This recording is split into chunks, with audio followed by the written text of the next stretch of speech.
Gilles de Rais. Between 1432 and 1440, in the Breton countryside of western France, a former military commander and Marshal of France carried out killings that went undetected for years.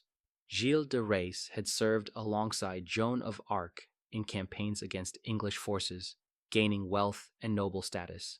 His estates at Machecoul, Tiffauges, and Champtocé provided isolated locations where victims could be accessed and crimes concealed. The victims were mainly young male peasants and servants from poor families with little ability to seek protection. Feudal authority concentrated power in the lord's hands, and rural tenants depended on the same nobility responsible for local justice. Complaints to outside authorities required resources and connections most families lacked. Victim estimates range from about 80 to over 140, based on trial records and confessions from 1440. Investigations began after families petitioned the Bishop of Nantes, Jean de Malestroit, enabling proceedings against a noble of high rank.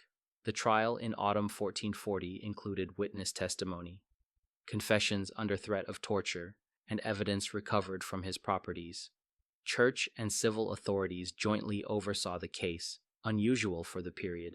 Gilles de Rais was convicted in both ecclesiastical and secular courts and executed by hanging at Nantes on October 26, 1440. His trial is one of the earliest documented serial murder prosecutions in European judicial history and established precedent for cross-jurisdiction prosecution of noble defendants. Erzsébet Báthory. Between roughly 1590 and 1610 at Choctich Castle in the Kingdom of Hungary, present-day Slovakia, Erzsébet Báthory, a noble woman from a powerful Protestant family, directed systematic violence against young women and girls. The castle and estates operated as a closed administrative unit under her authority, with staff answerable to her. After her husband, Ferenc Nadasdy, died in 1604, she controlled vast territory with limited oversight. Victims were recruited under the pretense of domestic service, often from rural families who trusted the Báthory name. Once inside the compound, leaving was effectively impossible. Her rank shielded her from early accountability. Complaints from lower status families carried little legal weight. Testimony at the 1611 proceedings listed dozens of victims, with some accounts claiming far higher numbers, though historians treat the largest figures cautiously. The investigation began in 1610 when King Matthias II, partly influenced by debts tied to the estate, authorized György Thurzó, Palatine of Hungary, to conduct an inquiry. Thurzó raided the castle in December 1610 and reportedly found evidence of violence. A formal proceeding followed in January 1611, with household staff testifying under legal process. Báthory herself was not tried publicly, but confined. She was placed under house arrest at Choctichi and remained imprisoned in a sealed chamber until her death in August 1614. Servants implicated were executed. The case remains one of the best documented pre-modern examples of serial killing associated with high social rank and demonstrates how institutional protection enabled prolonged abuse. Joseph Vacher. Between 1894 and 1897, across rural departments of southeastern and central France, Joseph Vacher killed at least 11 confirmed victims, shepherds, farm workers, and travelers attacked on isolated paths. The crimes spanned multiple jurisdictions, including Ayen, Ardèche, Isère, and Saône-et-Loire, complicating coordination between local gendarmeries. Vacher, a former soldier, had been discharged and committed to psychiatric care before release in 1894. Because the attacks occurred far apart and communication between departments was limited, he moved without authorities connecting cases. He was apprehended in August 1897 near Tournon-sur-Rhône after attempting to assault a woman. Her husband intervened and detained him. He was initially held on an unrelated charge, allowing time to compare unsolved murders across regions. Magistrate Émile Fourquet led the investigation and linked Vacher to 11 murders through physical evidence and witness testimony gathered from multiple departments. A key issue was his claim of insanity. Criminologist Alexandre Lacassagne of the University of Lyon testified that the killing showed planning and deliberate behavior, rejecting an insanity defense. Vacher was convicted and guillotined at Bourg-en-Bresse on December 31st, 1898. The case prompted reforms in French interdepartmental coordination and helped shape early forensic psychiatry and criminology practice. William Burke. Between November 1827 and October 1828 in Edinburgh's Cowgate district, William Burke and William Hare murdered at least 16 people and sold the bodies to Dr. Robert Knox, an anatomist at Surgeons Square. Edinburgh medical schools faced chronic cadaver shortages due to the Murder Act of 1752, which restricted legal dissection largely to executed criminals. This scarcity created a market the pair exploited. Victims were mainly residents of the lodging house run by Hare's wife, Margaret Laird, lodgers, transient workers, and vulnerable people with few advocates. Burke and Hare used suffocation, burking rather than grave robbing, leaving minimal external marks that might alarm anatomists. Knox reportedly paid about 7 to 10 pounds per body. The scheme collapsed after lodgers found a body hidden under straw in October 1828 and alerted police.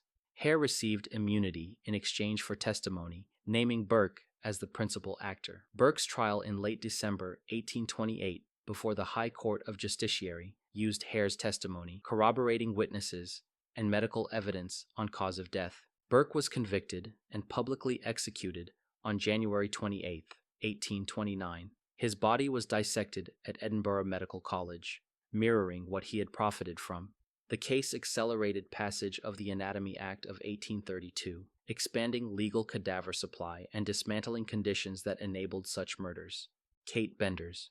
Between 1870 and 1873, along the Osage Trail in Labette County, Kansas, a family running a roadside inn and store killed at least 11 travelers. The true number may have been higher, based on later evidence. John Bender Sr., his wife, and adult children, John Jr. and Kate, lived in a sparsely settled frontier region with weak law enforcement and limited communication for travelers. The inn sat on a route used by settlers heading toward Oklahoma Territory. Many travelers moved alone or in small groups carrying supplies, livestock, or cash. Inside the building, a canvas curtain divided the space. Victims sat with their backs to it during meals.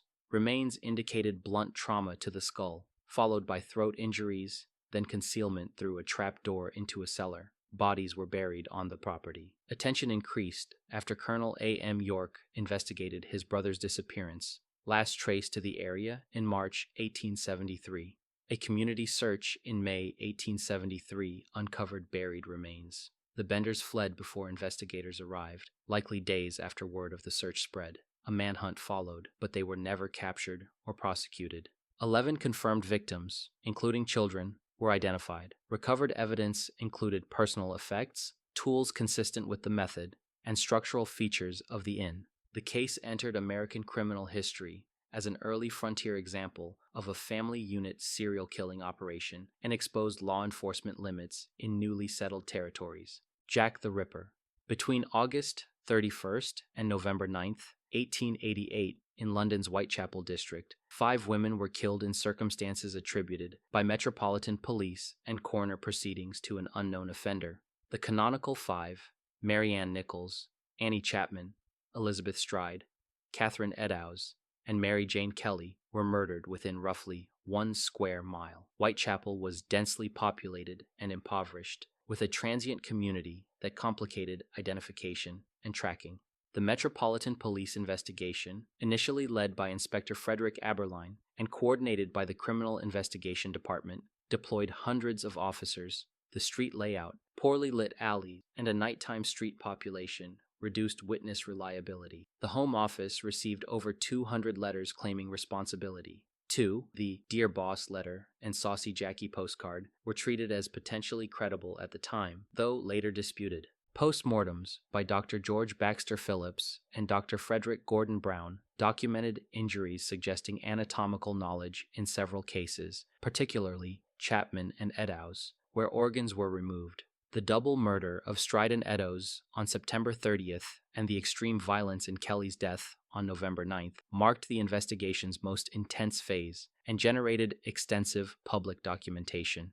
No one was formally charged, and police files were closed without resolution. The case intensified public pressure for investigative reform, fueled debate over the CID's effectiveness, and produced an archival record, now largely at the National Archives, among the most studied in Victorian criminal history.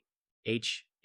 Holmes. Between about 1891 and 1894 in Chicago, Herman Webster Mudgett, using the alias H.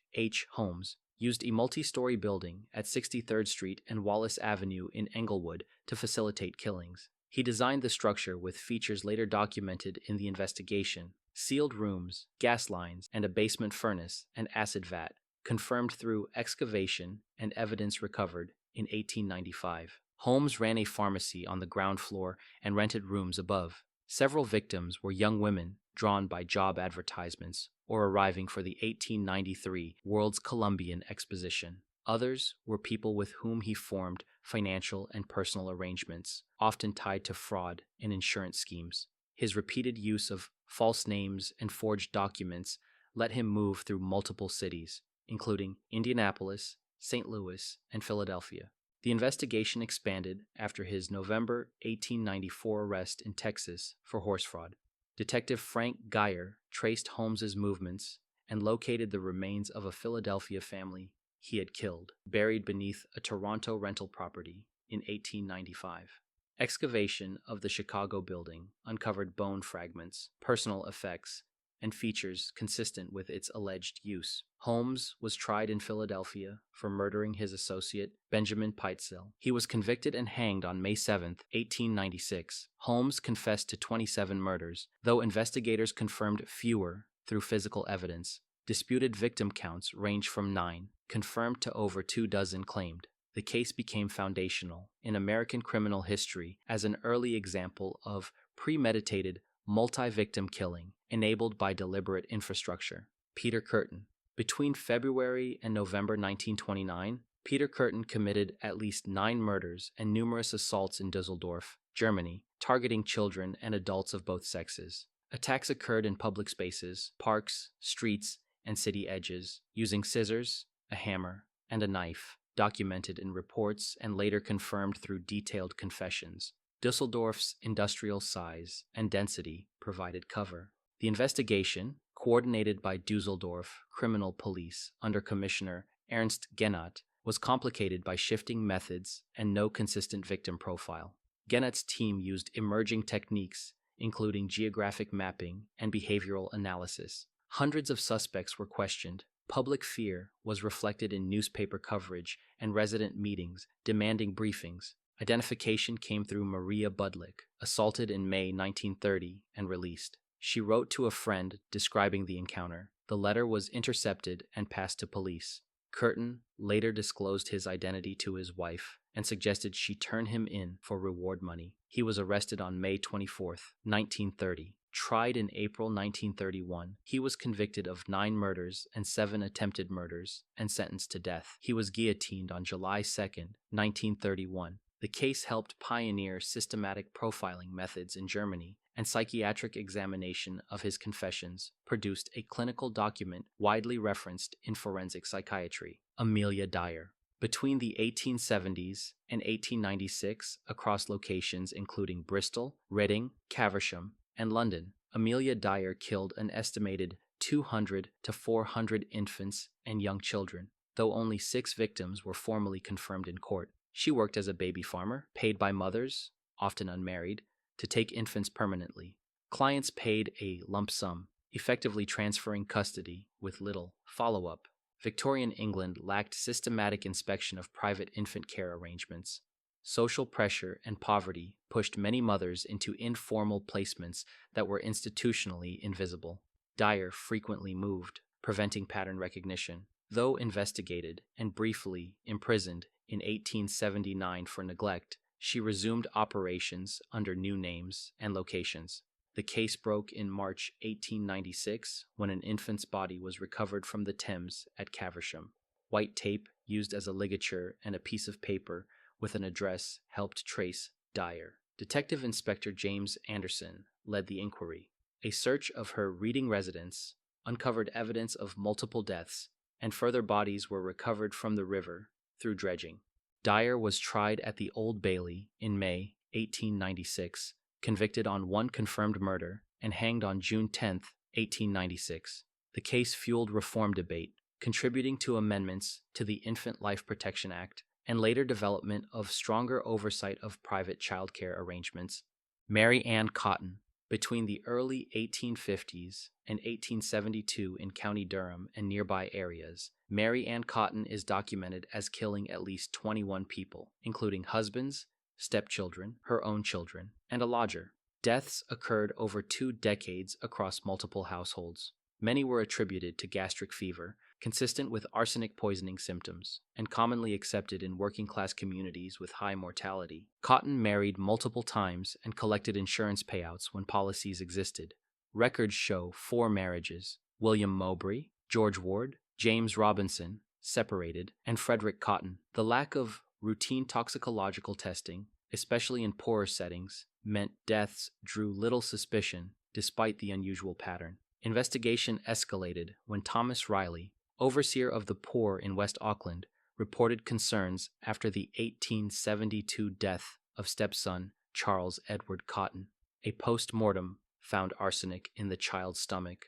Authorities ordered exhumations of earlier victims, confirming arsenic in multiple cases. Cotton was arrested in July 1872 and tried in March 1873 at Durham Assizes, charged with murdering Charles Edward Cotton. She was convicted and hanged at Durham Prison on March 24, 1873. Only a portion of the deaths were prosecuted. The case contributed to increasing reliance on toxicology in suspected poisoning and intensified public health discussion about investigating unexplained household deaths. Gesina Gottfried. Between about 1813 and 1827 in Bremen, Gesina Margareta Gottfried poisoned at least 30 people, including husbands, parents, children, siblings, and members of her employer's household. She used arsenic mixed into food and drink. Because deaths were spread across years and households, each was attributed to illness rather than a single pattern. At the time, arsenic poisoning symptoms, gastric distress, weakness, prolonged decline, resembled common diseases, and systematic toxicology did not exist. Victims died in ordinary domestic contexts, without an obvious shared social link for outsiders. As a caregiver and family member, Gottfried's proximity to victims appeared normal, and contemporary accounts describe her as devoted. The investigation began in 1828 when craftsman Gottfried Mittenberg, for whom she worked, noticed symptoms consistent with poisoning and arranged covert testing of food. A physician identified arsenic traces and authorities were notified. Gottfried was arrested, and exhumations confirmed arsenic in multiple bodies across the suspected victim list. She was tried and convicted, then publicly executed by beheading on April 21, 1828. The case drew sustained attention across German-speaking regions and contributed to early debate about making toxicological examination a standard part of suspicious death investigations. Thomas Neill Cream. Between October 1891 and April 1892 in London's Lambeth district, physician Thomas Neill Cream poisoned 4 women with strychnine, administered under the pretense of treatment. Cream had previously served time in Illinois for murdering a patient in 1881 and was released in 1891. After arriving in London, he targeted women involved in street prostitution, a population with limited institutional protection. Strychnine was legally available in small quantities and caused painful convulsions that could be confused with epilepsy. Cream's medical training helped him move credibly through medical settings. After the killings, he behaved erratically, sending letters to police and press accusing others, and making unusual remarks to medical student John McCulloch while the case was active. Detective Inspector John Tunbridge of the CID linked Cream to victims through witness testimony, movements in Lambeth, and the letters. Multiple witnesses placed him near victims. He was arrested in June 1892 after evidence accumulated. Forensic analysis confirmed strychnine in exhumed remains. Cream was tried at the Old Bailey in October 1892, convicted, and executed on November the 15th, 1892. The case influenced metropolitan police handling of serial poisonings and highlighted the evidentiary limits of toxicology when chemicals degraded over time in buried remains. Jack Unterweger. Between 1974 and 1992, Johann Unterweger committed murders in Austria and later the United States across 2 periods separated by imprisonment. His first documented murder occurred in 1974, leading to conviction. In prison, he produced autobiographical writing that attracted support from Austrian cultural figures who argued it showed rehabilitation. He was paroled in 1990 after 15 years. After release, Unterweger worked as a journalist and media personality, gaining press credentials and access to crime scenes. Between 1990 and 1992, women were murdered in Austria, Czechoslovakia, and during a 1991 visit to Los Angeles, where he accompanied police through press access. LAPD later linked 3 murders during that trip to his documented presence. Austrian investigators initially dismissed suspicions, partly due to his public image and prominent advocates. The Graz Criminal Investigation Department, working with LAPD cooperation, developed evidence connecting him to 11 victims across countries. Unterweger fled Austria in February 1992 as arrest neared, traveled to the U.S., and was arrested in Miami later that month after an Interpol notice. Extradited to Austria, he was tried in Graz in 1994, convicted of 9 murders, and sentenced to life imprisonment. He died in his cell hours after conviction. The case forced review of Austrian parole procedures and became a landmark example of rehabilitative misassessment amplified by public cultural influence. Matthias II. In 1611, at Chachtich and nearby estates, investigations targeted Countess Erzsébet Báthory after reports of assaults on young women in her service. Parties included household staff and alleged accomplices versus Royal Palatine authority under György Thurzó within Habsburg governance. The inquiry drew on servants and witnesses across villages, with accusations spanning years. Leadership came from the Palatine's Commission and county officials collecting interrogations, records, and testimony. Reinforcement and escape were constrained by politics. Báthory's rank made open arrest sensitive, while surrounding magnates and administrators could restrict movement without a siege. The investigation proceeded through coordinated searches and detentions, then depositions compiled under regional legal norms. As household members were imprisoned, Báthory's ability to contest the process narrowed, and momentum grew through testimony rather than force. Conditions worsened as statements described injuries, confinement, and deaths within estate buildings, with alleged methods repeated by different witnesses. The commission focused on consistency, name lists, and household command structure. The outcome was confinement rather than public execution. Servants were tried and executed, while Báthory was held under house arrest. Victim totals remain contested. Claims vary widely, and extreme figures are treated cautiously. The long-term effect was a precedent for containing noble scandal while preserving property order, leaving a record shaped by testimony, power, and jurisdiction. Charles VII, from 1432 to 1440, in Brittany and the Loire Valley at Machecoul and Tiffauges, royal and ducal courts examined disappearances tied to Gilles de Rais and his household. Parties included his retainers and servants versus local families, parish authorities, and the Duke of Brittany's officers. The scale involved a pattern of missing children, later alleged in dozens of cases. De Rais's status as marshal and patron placed him beyond routine policing, while ecclesiastical and ducal jurisdictions competed for control. Constraints on escape were structural. Witnesses described recruitment through intermediaries and movement within fortified residences. Servants relied on wages and fear, and parents lacked access to seigneurial spaces. Once ducal officers seized associates, testimony expanded and reduced plausible denial. The process unfolded through inquiries, arrests, and depositions under clerical oversight. Pressure increased as statements converged on locations, named accomplices, and recurring methods. Officials confronted contradictions, checked timelines, and linked disappearances to household routines.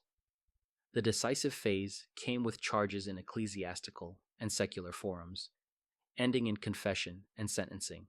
Estimates vary and remain disputed, but allegations centered on a high victim count. De Rais was executed in 1440, and the case shaped later standards for elite accountability, jurisdictional cooperation, and the archival record of serial prosecution.